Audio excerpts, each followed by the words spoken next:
going to go green, they're going to go out of business, and they've now started to build coal-fired plants all over the place. So they've gone from one extreme to the other.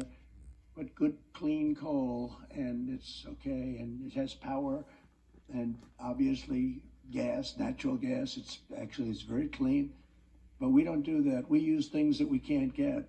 We use things that we can't get. You know, the windmills are subsidized heavily by the government, and they cost a lot. And if you have one near your house is worthless because you can't sell it. Between the noise and the look, you can't sell it. And it's probably the most expensive energy you can have. It's tremendously expensive. And then you have to rebuild them every 10 years. You know, they don't just keep growing. You got to they get ripped to pieces. And then they kill all the whales, right? They kill all the whales out there. And then they say that for boat manufacturers, the boat can't go more than 2 miles an hour because we don't want to hurt the whales, even though there's only been one recorded incident of that in 50 years. But all the time now, we see whales washing up on shore because of the wind, those big wind turbines they're building out in the ocean that are unbelievably expensive. In fact, so expensive that even with subsidies, these companies are all canceling out because it doesn't work. So the whales will be very happy about that. But I will implement rapid approvals of new energy infrastructure. We will regain energy independence as we did. You know, you were energy independent 3 years ago, soon to be energy dominant. You're going to be dominant. We were going to sell our energy to Europe, make a lot of money, reduce your taxes even further. You know, the Trump administration gave you the biggest tax decrease, tax cuts and regulation cuts in the history of our country, bigger than the Reagan cuts by a lot. And we would cut them even still further and also reduce debt. We were going to sell our oil and gas to Europe at good prices, but they were good. Instead, they did Nord Stream 2 with Russia, and I stopped it. It was totally dead, and then Biden came along and he approved it. Then he says, you are very, very nice to Russia. No. Putin used to say, they always say you're so nice. You are the worst thing that ever happened to us. But I got along with him. But you are the worst thing. Think of it. I stopped Nord Stream 2. That's the biggest thing they've ever done. I stopped it. It was dead, and then Biden approved it. So you tell me who's a little tougher on just that one thing alone, sanctions, everything else. And they would have never gone into Ukraine, that I can tell you, not even a little chance. And you know, for two reasons, just while we're on this, for two reasons. Number one, as I said, you can't go in, what I will do is so bad. No, you won't. Yes, I will. What I will do, I told him, is so bad. It's so bad. I don't want to do it. He goes, no way. I said, way. And he didn't believe me, but he believed me 10%. He believed me, Mr. Senator, he believed me 10%. That's all we needed. 10% is enough. And there was never any movement. I mean, you know, we proved that for 4 years. There was no thought of that. And the other reason he wouldn't have gone in, because we had oil at $40 a barrel. At $40 a barrel, he doesn't have the money to do the war. And he wouldn't have been able to. And now it's $100 and going higher. And it was $100. It was $115 a little while ago when he started this thing. So he had so much money. He'll be the only guy to make a lot of money off a war. And he wouldn't have been able to do that with us because there was no money. You couldn't have made the money at $40 a barrel. So that would have never happened. But it wouldn't have happened just for the first reason, too. I said, you can't do it. And I'll quickly cut New Hampshire gas and heating bills. We're going to cut them at least in half and very quickly. We're going to get it done very quickly.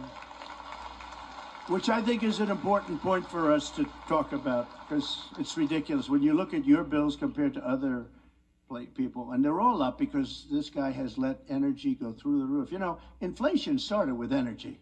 It's not that complicated.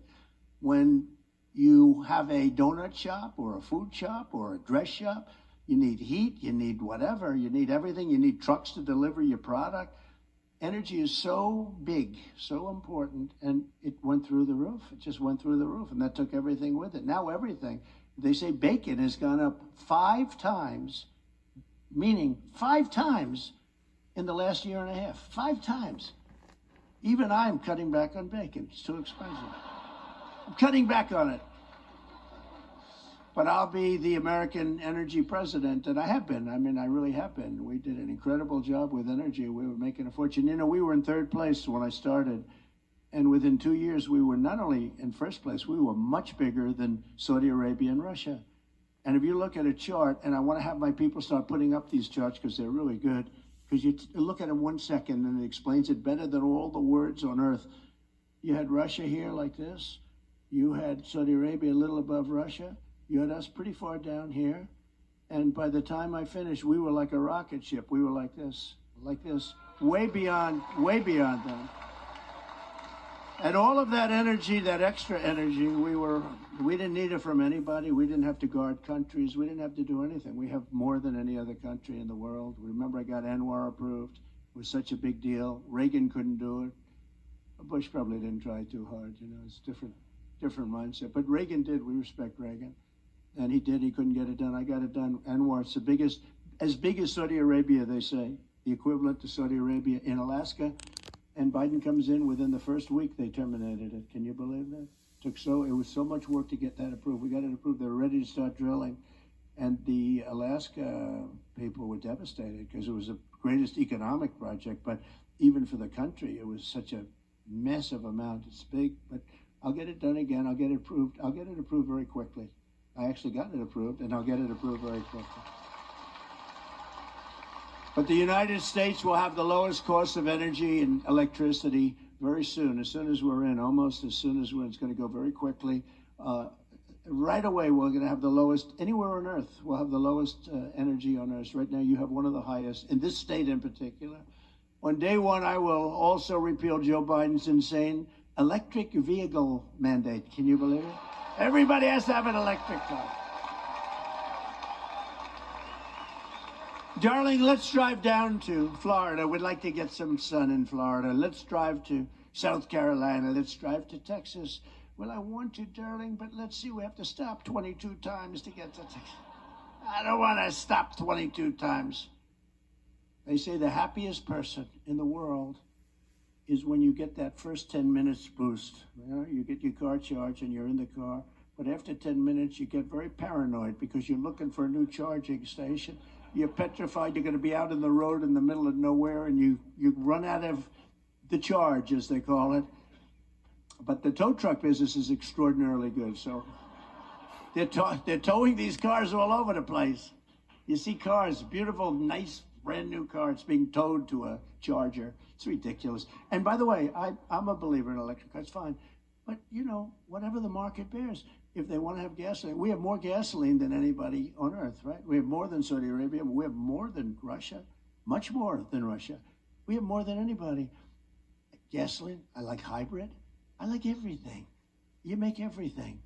But you can't, in California, they want to go with all electric, but they can't even, every weekend, they have a blackout. They don't have enough electricity.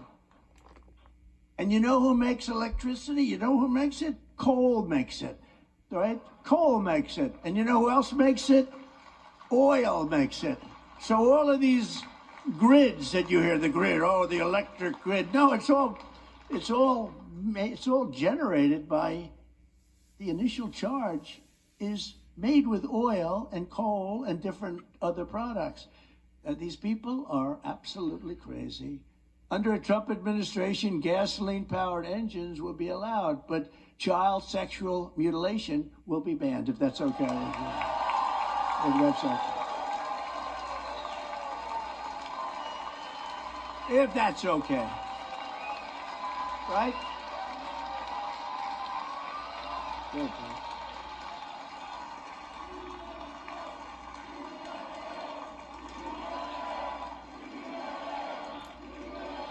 I say this, every time I mention, we will stop child mutilation. Now think of it. 10 years ago, you're a politician, and you get up and say, we will stop child sexual mutilation. The people in the audience say, what the hell is he talking about? That's not possible. It's very possible that they mutilate. I mean, what they do to your children without your approval, with nothing. These people, they're crazy. But to think I have to say that, or to think I have to say, we will ban men from participating in women's sports. Have you seen the weightlifting records?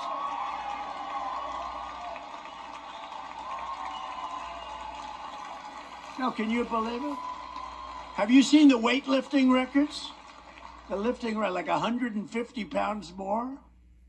They've had a record 18 years. They put an ounce on one side. They put an ounce on the other side. Little ounce on the... Girl gets up. I can't do it. Mom, I can't. She's a champion, the world champion. She can't do it. I can't do it, Mom. I just can't.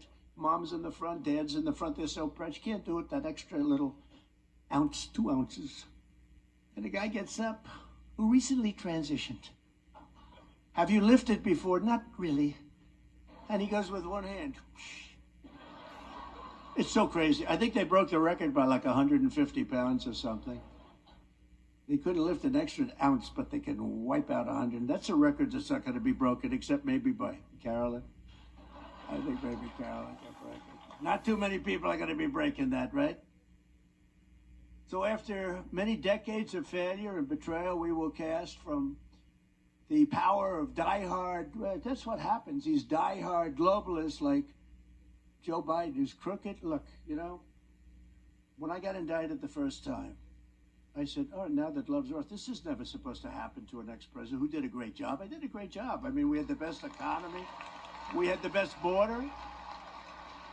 We had the best everything. Then I got indicted so fast, one after another, election interference, all crap.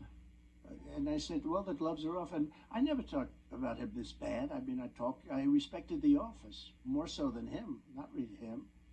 But when I got indicted 4 times, and I have civil trials, a DA in New York, a totally corrupt Attorney General, totally Letitia Peekaboo James, totally corrupt Attorney General in New York. She said Mar-a-Lago's worth 18 million. The judge said Mar-a-Lago's worth 18 million. I had about 10 people call. I'll take 10 of them. Could I have 10 of them?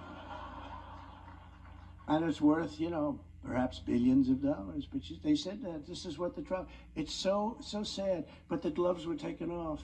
And now I tell the fact. He's a corrupt politician. He's grossly incompetent. And he's the worst president in the history of our country. And he's destroying our country. I wouldn't have spoken like that out of respect for the office. But we're going to protect foreign labor. If you look at it, Ron DeSanctimonious comes along, right?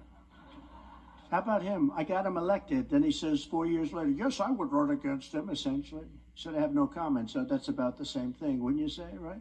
When they say I have no comment, that's the same thing. By the way, we have a very special congressman. Would you and your wife please stand up? Great people.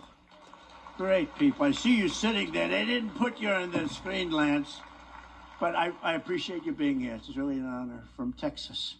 And they're incredible, very, very great people, both of them. And they didn't put him on this teleprompter's not doing so good today. They didn't put him down. I would never, ever get his vote on anything. He'd vote to impeach me if I didn't mention him. I'd be in trouble. Like some of the other crazies. You know, we had Nancy Pelosi vote to him. Crazy Nancy. No, she came out and she said, well, impeach him. And then she found out I did nothing wrong and they had already started the process. So she said, well, let's just go through with it anyway. It turned out that phone call that I got impeached, I'm the only guy who could get impeached on a perfect phone call. I got impeached, and it was a perfect call to the president of Ukraine. And it turned out now, 2 years later, that was 100% right, because they were crooked people. But it turned out, meaning Biden, the son, the whole thing, they were crooked people, so it turned out to be 100% right. But one thing I did, because of that gentleman right there, and some others like him, we had 197 Republicans at the time, I believe, and I got 197 votes in favor of no impeachment from the Republicans. So that's great. Thank you very much, Lance. Thank you. I'm glad I saw you sitting there. I would have been in trouble. But thank you. We have some other great people in the audience, too, and we appreciate you here. Under the Trump administration, we will once again protect American jobs, American workers, American wages, American borders, and we're going to protect, most importantly, American families, because American families are being hit very hard. They've never had anything like this. The inflation, you know, inflation is called a country buster. It busts countries. You look at Germany from many years ago, you look at anywhere inflation comes, it doesn't have to be now, it could be 200 years ago, where they had inflation, They had broken countries, and we're very close to a broken country. We're also very close to a country that's going to be in a third world war because we have an incompetent president. He has no clue. And this isn't a war with army tanks going back and forth. This is a war with weapons, the likes of which nobody can even imagine how bad they are. This is obliteration, and Obama has plenty to do with it. Obama has plenty to do with it. I call him Biden's boss, but he has plenty to do with it. Very, very, very serious. We are in very, very grave danger of having a World War III, and this will be a war. This will be a war of obliteration. This will not be a war with, I say, army tanks going back and forth shooting at each other. This is the real deal. And we have a man that he can't even walk off a stage. He walks off a stage. He finishes his speech. He looks, oh, well, he can't find. He has no idea. You know, there's always a stair there, a stair here. You could even walk off the front, jump or something. Do something. He usually walks to the back into a wall. Yeah, there's a wall there. He walks right into a wall. Can't walk off the stage, can't put two sentences together, and yet he's negotiating with President Xi of China, who, when I say he's very smart, the press, look at, that's a lot of press back there. That's a lot. So, for him to negotiate with President Xi of China is like my high school football team playing the, let's see, what's a good team nowadays? Philadelphia's good. You know, they change a little bit.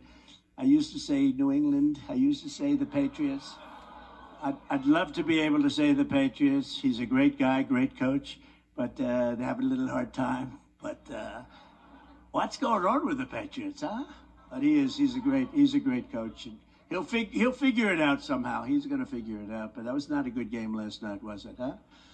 But it's like playing a professional team. It's ridiculous for him to be negotiating with these people. These people, I got to know them all. They're at the top of their game. They're at the top of their game. And we have somebody that 30 years ago wasn't at the top of any game. He wasn't 30 years ago. Never was. He was at lad hand. That's all he was, is at lad hand. And Ted Kennedy told me that, a friend of mine. Can you believe he was a friend of mine? But he was, for certain reasons. As president, I stood up to China like no administration has ever done before, bringing in hundreds of billions of dollars, pouring into our treasury, and took it right out of China. I even got the farmers of it, and you, plenty of people in here, but I got the farmers $28 billion from China. Who the hell else is going to do that? My people told me, please, sir, don't do that. Don't do that. I don't like you, sir. You sound so arrogant. Because I went to Iowa, Nebraska, different places, and I'd say, we're going to win you states so big, farm states. We're going to win Wisconsin. I did so much for them. I got $28 billion. Think of that. You know, that's all these people, because they were taking advantage. I asked our Secretary of Agriculture, Sonny Perdue. I said, Sonny, what do you think the damage has been that they've caused over the last number of years before my term? They really caused tremendous damage to the farmers. And he comes back 2 days later, he says, sir, it's approximately $28 billion. I said, all right, good. I'm going to take $28 billion. I tariff them. I got $28 billion for the farmers. Who else would do it? By the way, who else would do it? Who else would even think of it? Can you imagine? Who else? Do you think that DeSanctimonious or any of these people? Do you think Biden? How about Biden? He doesn't know he's alive. Biden is going to say, let's get $28 billion for the farmer. Biden doesn't even like farmers, if you want to know the truth. He doesn't like farmers, and he doesn't like minorities. That's true, isn't it, huh? And nobody ever says that, but it's true. He doesn't like minorities.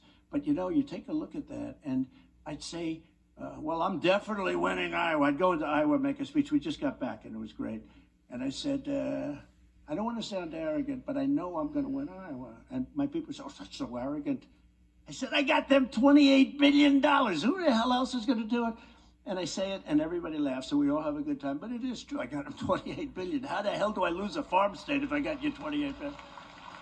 But Ron DeSantis opposed my China tariffs. We took in hundreds of billions of dollars. The 28 was a portion of it, and we gave that to the farmers, but we took in hundreds of billions. Not one president of our country has taken in 10 cents from China, not 10 cents. And I took in hundreds of billions of dollars. They didn't like me too much. They didn't like me too much. But very simply, Ron DeSanctimonious, and I'm not even sure I'm supposed to be wasting my time talking about him because I hear he's so far down. Could you tell me, is there anybody else I'm supposed to? Bird brain, maybe? Bird brain? Do I talk about anybody else? Because he really has. He's fallen like a wounded bird from the skies. But he sided with the communists in China, and I fought for the workers of America. He was against what we did. He was very much against what we did. And perhaps most offensive of all to the people of New Hampshire, DeSanctimonious pushed a 23% national sales tax, which means he's 100%, in my opinion, unelectable when you do that. He also, the sales tax was one thing, but he also pushed very strong on doing damage, bad damage, very bad, and maybe even extinguishing a thing called Social Security. And he wanted the minimum age to be 70. He voted on it 3 times, by the way, so, it's hard for him to deny it.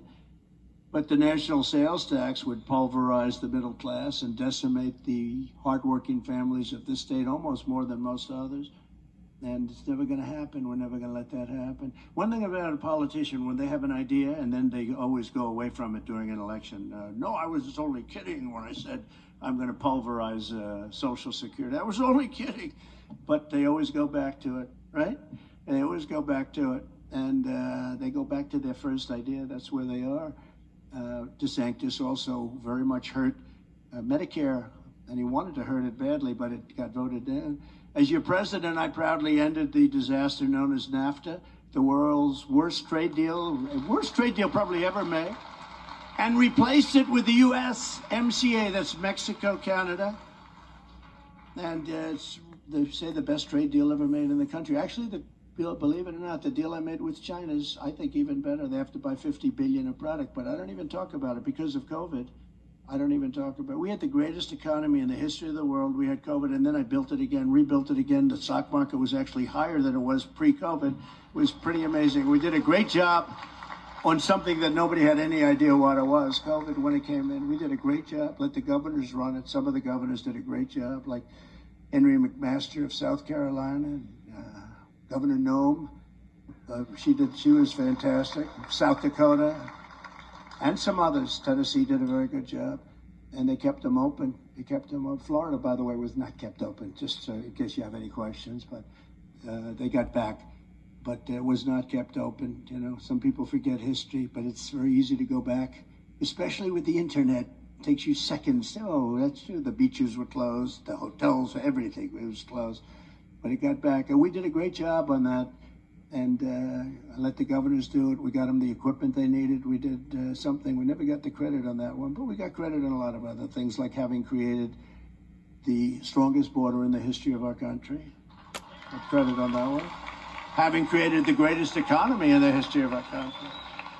The greatest economy by far. I fought for New Hampshire fishermen and lobstermen like no administration in history. No administration cared about the fishermen and the lobstermen.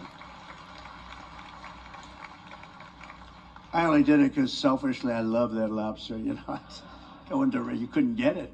So we got it. I opened it up. The 500 square miles, right? I opened it up. They want to close it up, and I guess they want to do that. It's so crazy. But making a deal with the European Union to eliminate tariffs on American lobster. They were charging us tariffs and we weren't charging them.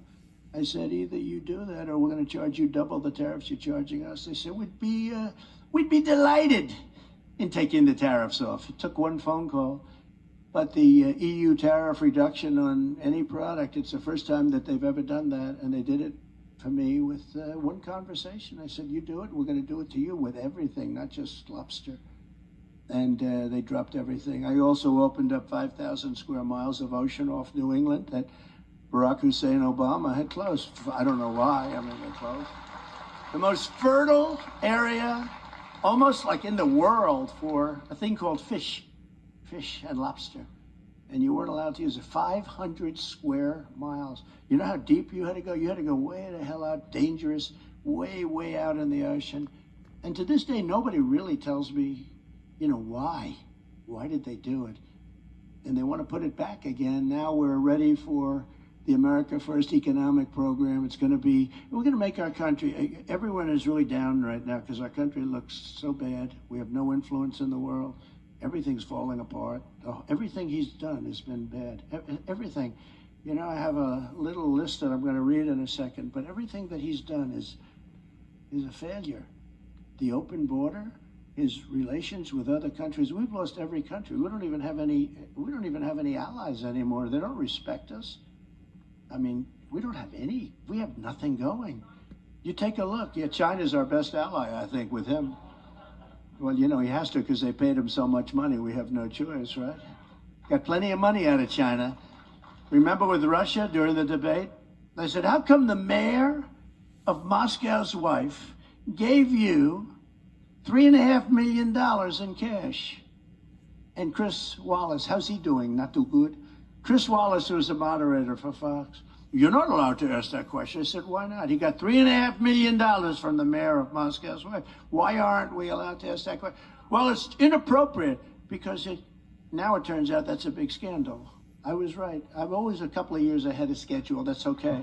But I was right. They got money from a lot of countries. When I'm reelected, we will have these incredible tax cuts. We're going to do it, regulation cuts in addition. Again, we cut regulations and taxes more than anybody else, but we're going to get more because we're going to have so much money coming in from energy that we're not going to have to toy with your Social Security or your Medicare. We will have, again, when I go to Saudi Arabia, talk to any of the Saudis, and they order 200, brand new Boeing 777s, I said, how do you get your financing? They look at me like, financing? We don't need finance. We got nothing but cash, right? We have bigger than they do. We have more than they do.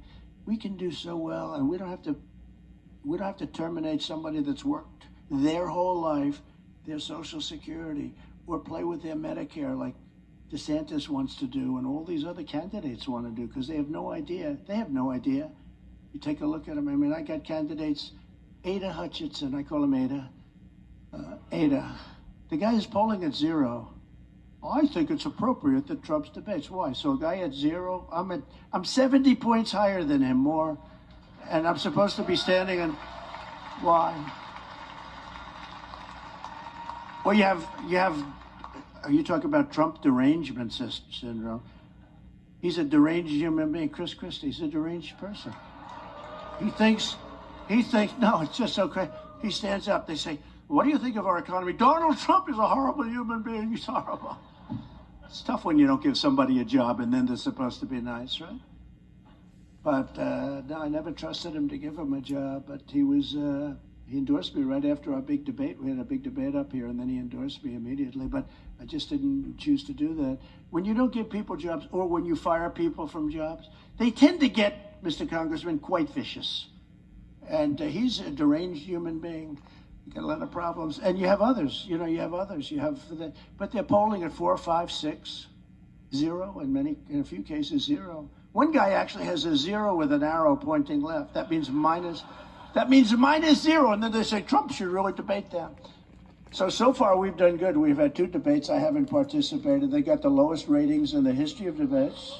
Lowest ratings, thank you. In fact, I went up to Michigan to save the United Auto Workers from their union because their union was negotiating a terrible thing They were negotiating hourly wages, but they weren't talking about the electric vehicles because they can have all the wages they want, but in 2 years they're not going to have a job if they go with this mandate that they have for electric vehicles. So I was up in Michigan while they were debating, and my poll numbers went up like another 6 or 7% by skipping the debate. And I think that if the United Auto Workers, and if auto workers, period, but if the United Auto Workers listen to their union, unless their union changes, and they're starting to change. And I went up and I explained about the fact that you would think they would know that, right? Because it's not with me a full-time job, that particular thing. It is for them. You'd think they'd know that you can't approve the electric mandates. You can't do it, all of them, because all of those cars are going to be made in China. That's where the materials are. That's where the minerals are. That's where the batteries are. That's where we have another thing here. It's called gasoline right under our feet. I call it liquid gold. Oil. right under our feet, more than anybody. I call it liquid gold. That's what we have, and we don't take advantage of it. We go to China. With China, can you imagine if China was sitting on what we have? They would be an even more successful country, and they wouldn't be doing the stupid things that we do. To protect New Hampshire workers and families, I'll impose a cross-the-board tariff on all foreign-made goods because we have to do that. And that's not going to be a tax on you. You know, like the Wall Street Journal, which is totally globalist, you know, they want to protect the globe. They don't care about this country. They say, oh, it's a tax. Number one, it gives you tremendous negotiating power. I'll give you an example. On the border, I got Mexico to pay for 28,000 soldiers. 28,000. Because they said, if you don't pay, I'm going to put a tariff on all the cars that you stole from us. You know, they took 32% of our automaking industry over a period of decades. 32%. So I said to them, you know, we had people coming in through this Obama group like you wouldn't believe. I said, we got to close up our borders. I want people to come into our country, but they have to come in legally, right? Now you look at what's happened. It's just so crazy.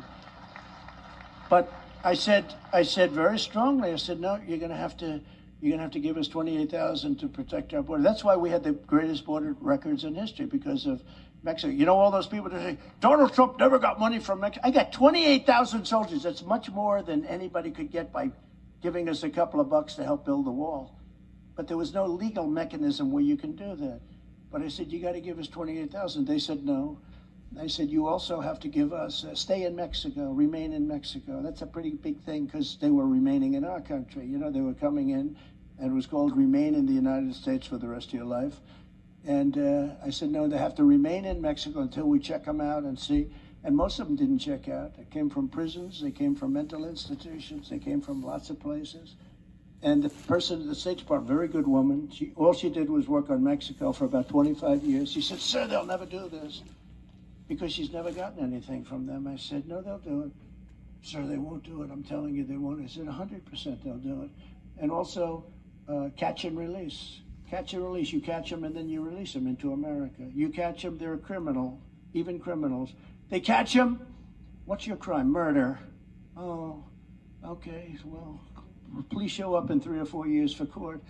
No, only the really dumb ones show up. You know, nobody shows up. You know what percentage show up for court? We're going to release you. You're on the honor system. In 4 years, please come back. We're going to have a case. And only about 1% come back. And they're the ones that you really don't want because they're not very smart. But they come back. Everyone else is just like they're all illegally in this country. We've taken in, I'll bet, 15 million people in the last short period of time. It's bigger than New York State. But so I said to Mexico, I said, you got to pay for the soldiers. I want them free of charge. No, they said, you got to be kidding. Why would we do that? You're going to do it.